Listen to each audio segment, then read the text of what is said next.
పద్మలయ స్టూడియోలో super star Krishna నటిస్తూ దర్శకత్వం వహిస్తున్న మానవుడు దానవుడు చిత్రం షూటింగ్ జరుగుతుంది. సెట్లో కృష్ణ ఉన్నారు.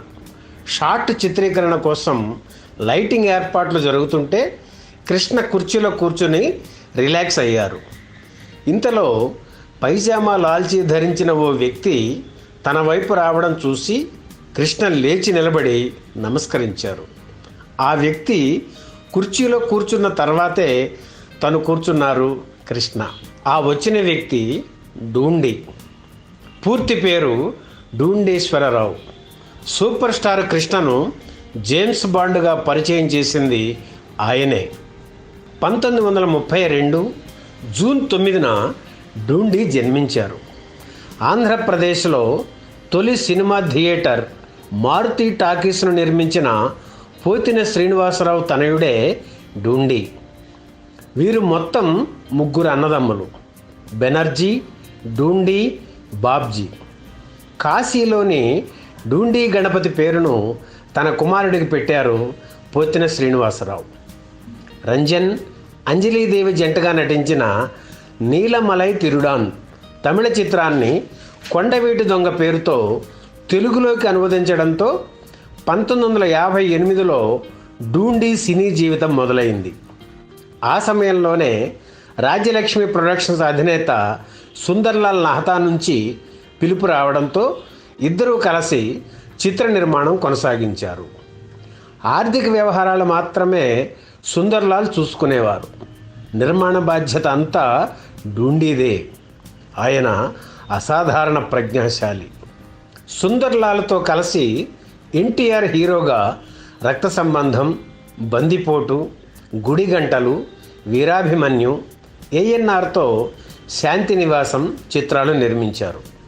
హీరో కృష్ణ, డూండి కాంబినేషన్లో వచ్చిన తొలి సినిమా గూఢచారి 116. కృష్ణ తొలి చిత్రం తేనె మనసులలో ఆయన డూప్ లేకుండా చేసిన సాహసాలు డూండి దృష్టిని ఆకర్షించాయి. అందుకే గూఢచారి 116లో హీరో పాత్ర కృష్ణకు ఇచ్చారు డూండి. ఈ సినిమాతో జేమ్స్ బాండ్గా కృష్ణకు కొత్త ఇమేజ్ను తెచ్చిన ఘనత డూండీదే. ఈ సినిమా లేకపోతే కృష్ణ కెరీర్ ఎలా ఉండేదా అన్నది ఊహకు అందని అంశం. తమిళంలో శివాజీ గణేశన్ నటించిన కై కొడుత్త దైవం చిత్రాన్ని ఎన్టీఆర్, జగ్గయ్య, సావిత్రి కాంబినేషన్లో తీయాలని ప్లాన్ చేశారు డూండి. బడ్జెట్ వేసి చూసుకుంటే భారీగా అనిపించింది. అందుకే ఈ సినిమాను వర్ధమాన తారలు కృష్ణ, చంద్రమోహన్, వాణిశ్రీలతో తీయాలనే సాహసోపేతమైన నిర్ణయం తీసుకున్నారు డూండి. శివాజీ గణేశన్ వంటి అగ్రనటుడు పోషించిన పాత్రను కృష్ణ వంటి అప్కమింగ్ హీరోతో చేయించడం చూసి పరిశ్రమ ముక్కున వేలేసుకుంది. ఛాలెంజ్గా తీసుకొని మరపురాని కథ పేరుతో ఆ చిత్రాన్ని రీమేక్ చేసి విజయం సాధించారు డూండి. అలాగే నటుడు నెల్లూరు కాంతారావు నిర్మించిన అసాధ్యుడు చిత్రం కూడా డూండి నిర్మాణ సారథ్యంలోనే తయారైంది. కృష్ణ హీరోగా నటించిన ఈ చిత్రానికి వి రామచంద్రరావు దర్శకత్వం వహించారు. ప్రయోగాత్మక చిత్రాలు తీసినా అవి వ్యాపారపరంగా కూడా విజయవంతం కావాలి అనేవారు డూండి. మనకు ధైర్యం ఉండాలి, అప్పుడు ఏ కొత్తదానాన్ని చూపినా రాణిస్తుంది. మనం అనుకున్నది అనుకున్నట్లుగా రావాలంటే కొత్త వాళ్లతోనే తీయాలి అనేవారు ఆయన. కథ ఎన్నుకున్న దగ్గర నుంచి తొలి కాపీ వచ్చే వరకు ప్రతి దశలోనూ డూండి జోక్యం ఉండేది. గూఢచారి 116తో ప్రారంభించి హీరో కృష్ణతో డూండి చేసిన ప్రయోగాలు అన్నీ ఇన్నీ కావు. మిగిలిన వాటికి తన సినిమాలో భిన్నంగా ఉండాలనే ఆలోచనే డూండితో ఎన్నో ప్రయోగాలు చేయించింది. హీరో కృష్ణ మనస్తత్వం కూడా అంతే. ఇక వీరిద్దరూ కలిస్తే చెప్పేదేముంది. ఆదుర్తి సుబ్బారావు కృష్ణను హీరోగా పరిచయం చేస్తే వైవిధ్యమైన పాత్రలు ఆయనకి ఇచ్చి కృష్ణ ప్రతిభకు పదును పెట్టారు డూండి. అందుకే ఆయనంటే అంత గౌరవం కృష్ణకు. త్రిమూర్తి ప్రొడక్షన్స్ బ్యానర్ మీద దొంగలకు సవాల్, భలే దొంగలు, దొంగల వేట, దొంగల బాబోయ్ దొంగలు వంటి చిత్రాలు కృష్ణ హీరోగా తీశారు. డూండి ఆయన సోదరులు. దొంగ టైటిల్తో వరుసగా 6 చిత్రాలు కృష్ణతోనే నిర్మించి రికార్డు క్రియేట్ చేశారు. నేనంటే నేనే చిత్రంతో కృష్ణంరాజును విలన్గా పరిచయం చేశారు డూండి. భలే దొంగల చిత్రంలో సత్యనారాయణకు అనుకున్న వేషాన్ని ఆయన అందుబాటులో లేకపోతే మోహన్ బాబుతో చేయించారు.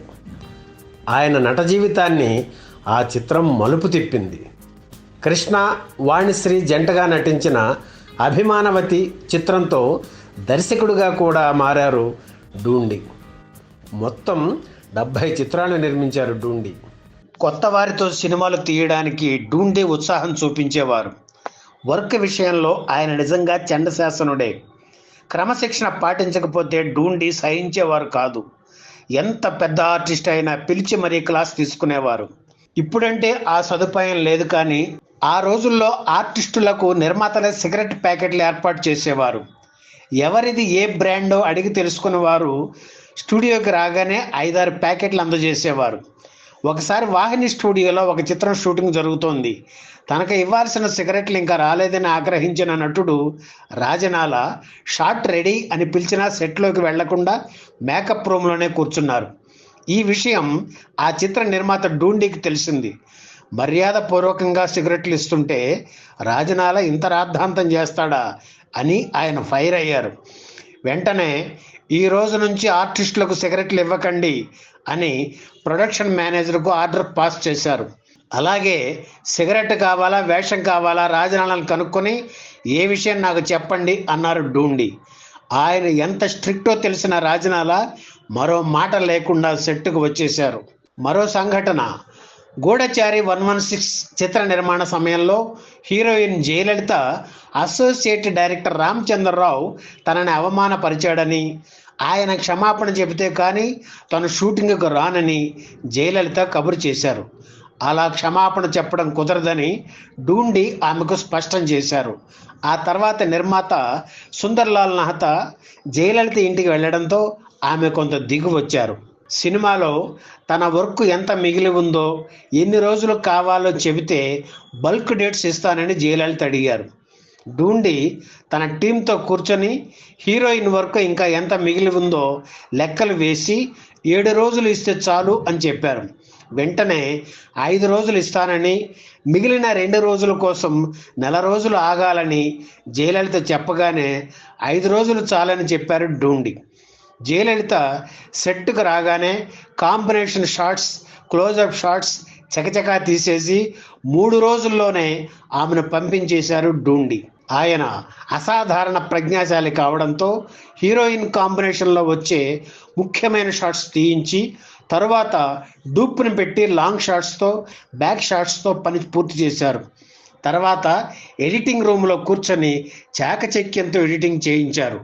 గూఢచారి 116 చిత్రం ప్రివ్యూకు హాజరైన జయలలిత ఏ షాట్లో తను ఉన్నానో, ఏ డూపో తేల్చుకోలేకపోయారు. దట్ ఈజ్ డూండి. చివరి దశలో సుబ్బారావుకు కోపం వచ్చింది. రథచక్రాలు చిత్రాలు తీసిన డూండి 2007 జనవరి 1న వైజాగ్లో కన్నుమూశారు. ఈ వీడియో మీకు నచ్చితే లైక్ చేయండి, షేర్ చేయండి, వెంటనే సబ్స్క్రైబ్ కూడా చేయండి.